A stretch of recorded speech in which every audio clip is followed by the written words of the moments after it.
So, the Jojolands. The long-awaited Part 9 is finally here, and with that we were introduced to all the brand new characters who seem to be the group that we'll follow for this part. I immediately loved the characterizations and the designs of this new gang of troublemakers, but our new Jodio Joestar has by far one of the best introductions for JoJo ever. First things first. Let's analyze the first appearance of our new favorite gopher. Jodio has this grayish-white silver hair that is also depicted as blonde on the other chapter cover, wears a blue hoodie with shoulder pads and chest piece of a heart with wings, quite similar to the other 15-year-old criminal in the series. He lives in Hawaii and dreams of becoming filthy rich, doing all sorts of criminal activities, from working in a scheme with the mechanics to transporting small quantities of drugs. He compares himself to a kid being bullied, and just shows how he sees himself as a better and cooler dude at the whole mechanism talk. But he's not only ambitious and awesomely cringe, he also cares about his family. We saw him protecting Dragona, his sibling, and explaining how they all do it for their mother. Teenager working in a gang with the ultimate goal of making his dream come true. All the mechanisms talk about how society is structured and money is the key to access power. All in all, I will agree with the other theories out there and say I'm convinced this is Giorno's counterpart in the SBR universe, and who knows, maybe the absent father is a distant relative of Brando, though we know Diego had no children, but who knows what is truly going on. But we'll leave that for the future.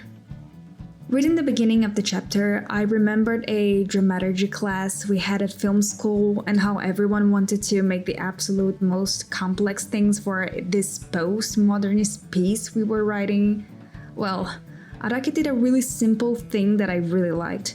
The whole idea of Jodio hijacking the narrator position for this part is so good that maybe we should have done just that as a prompt. A protagonist taking the place of the narrator. JoJo's always had a narrating voice, a distant narrator that explains their location, or what the story will be about, or just to create tension.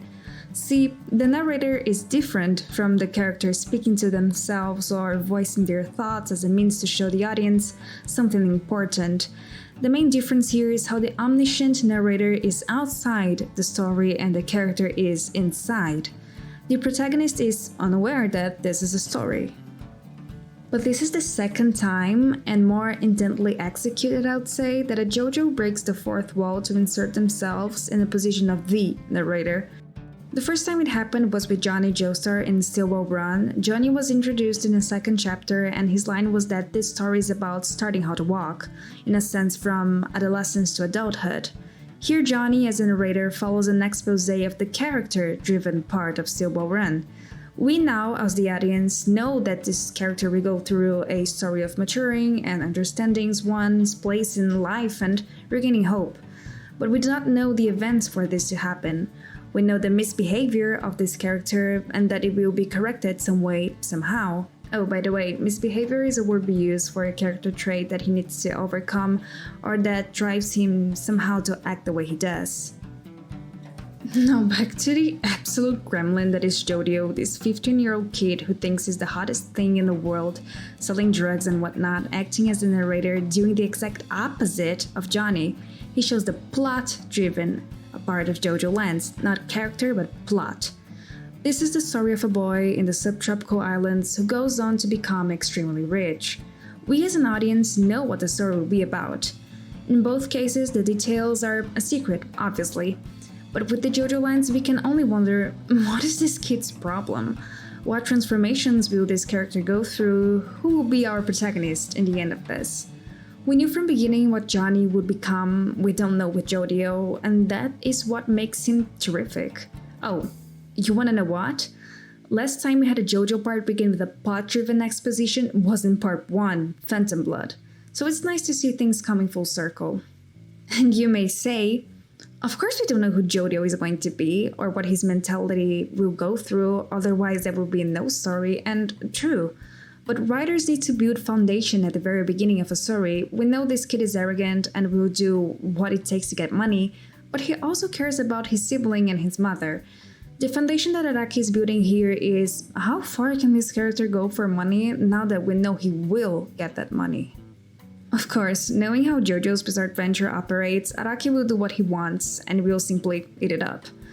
But if I were to make a wild guess just from the details in the first chapter and how the storytelling is taking place, this protagonist might just be the most self-aware JoJo we've had thus far.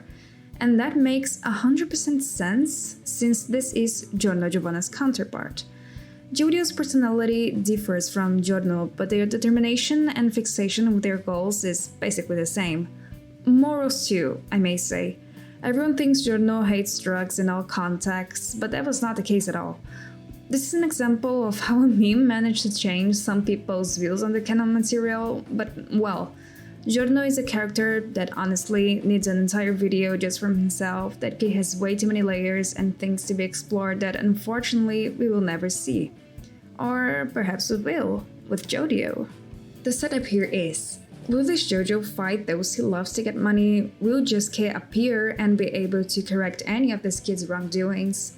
Will we have our first JoJo villain, or will this need for money be a simple point of conflict, and when he has a true heart of gold be awarded with riches?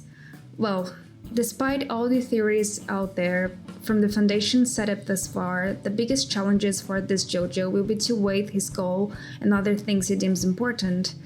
In other words, Jodio is a JoJo that will finally put a price tag on the Joestar's golden heart.